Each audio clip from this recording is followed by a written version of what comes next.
안녕하세요. 무서운 이야기입니다. 오늘은 실제로 존재하고 있는 공포의 인형들을 알아볼 건데요. 어떤 내용인지 바로 보시죠.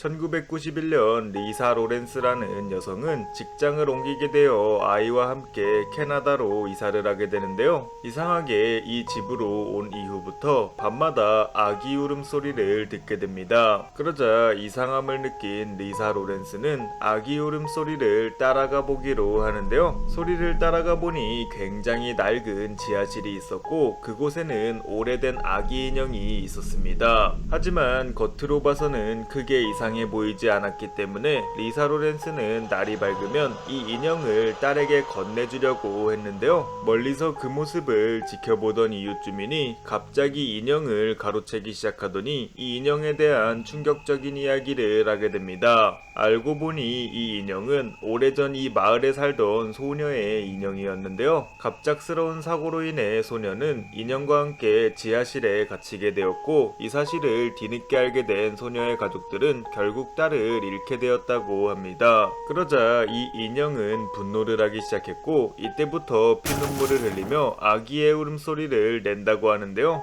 이 사실을 알게 된 리사 로렌스는 날이 밝자 곧바로 박물관에 기증을 하게 됩니다. 하지만 이 인형의 울음소리는 여전히 박물관에서도 울려 퍼지게 되었고 그때마다 직원들의 물건이 자리가 바뀌거나 맨디의 모습이 조금씩 달라졌는데요. 이에 이상함을 느낀 박물관 측은 심령술사를 박물관으로 불렀고 심령술사는 이 인형에게 과거에 죽은 소녀의 영혼이 들어있다고 밝혔습니다. 하지만 사람을 해치지는 않으니 눈물을 보일 때마다 아이처럼 달래주면 된다고 하는데요. 이로 인해 아직까지도 직원들은 맨디 인형을 달래주고 있다고 하네요.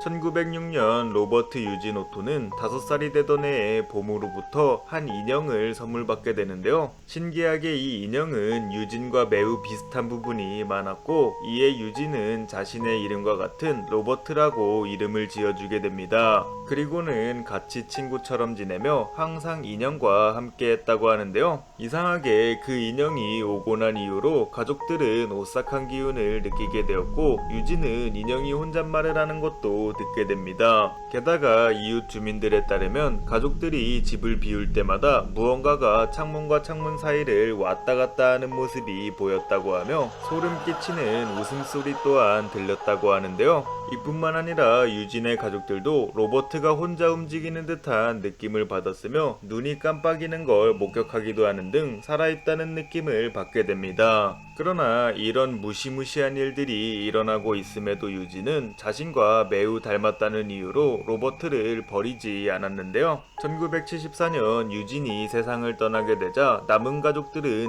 기다렸다는 듯이 이사를 가게 되었고 처음으로 로버트는 홀로 남겨지게 됩니다. 그러나 얼마 지나지 않아 새로운 가족들이 이사를 오게 되었고 이 가족의 딸이 로버트를 발견하게 되면서 새로운 주인이 되기로 하는데요. 오랜 시간이 지나지 않아 이 아이는 로버트가 움직이는 걸 목격하게 되었고 심지어는 자신을 죽이려 했다고까지 말을 합니다. 그러자 아이의 부모는 이 인형을 이상하게 여겼고 안전을 위해 미국 플로리다에 있는 박물관으로 보내게 되는데요. 여전히 유리 속에 보관을 해놨음에도 불구하고 그는 살아 움직이는 듯한 느낌을 주고 있다고 하며 사진을 찍으려고 하면 카메라가 고장이 나는 등 기이한 현상이 일어나고 있다고 하네요. 참고로 이 인형은 척키의 모티브가 되기도 했다고 합니다.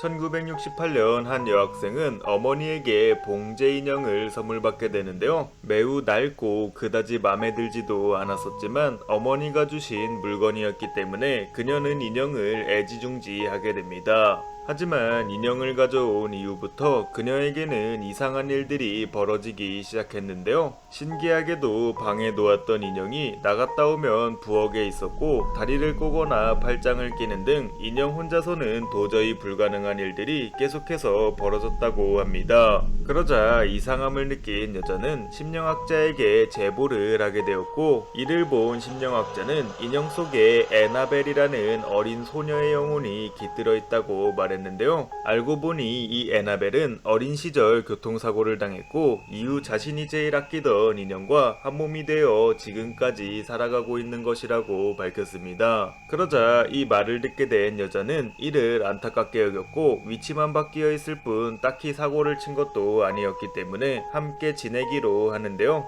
놀랍게도 이 결정을 내리고 난 다음 날이 되자 그녀의 집에 놀러 왔었던 남자친구가 에나벨에게 습격을 당하게 됩니다. 그러자 무언가 이상함을 느끼게 된 여자는 엑소시즘으로 유명한 워렌 부부에게 도움을 요청하는데요. 놀랍게도 워렌 부부가 엑소시즘을 진행하자 인형 속에 있던 영혼이 등장을 했고 그 영혼은 교통사고를 당한 아이가 아닌 아이의 행세를 하고 있는 악마였습니다. 그러자 이를 보고 놀란 여자는 이 인형을 회수해달라고 부탁했고 이에 워렌 부부는 자신들의 박물관으로 이 인형을 옮기게 되는데요. 수차례 정화를 했음에도 불구하고 그를 보고 간 관광객들이 사망하는 사건들이 많았다고 하며 아직까지도 팔짱을 끼거나 다리를 꼬는 등 혼자서 움직이는 행위가 목격되고 있다고 하네요. 이상으로 실제로 존재하고 있는 공포의 인형들이었습니다. 재밌게 보셨다면 구독과 좋아요 부탁드립니다. 감사합니다.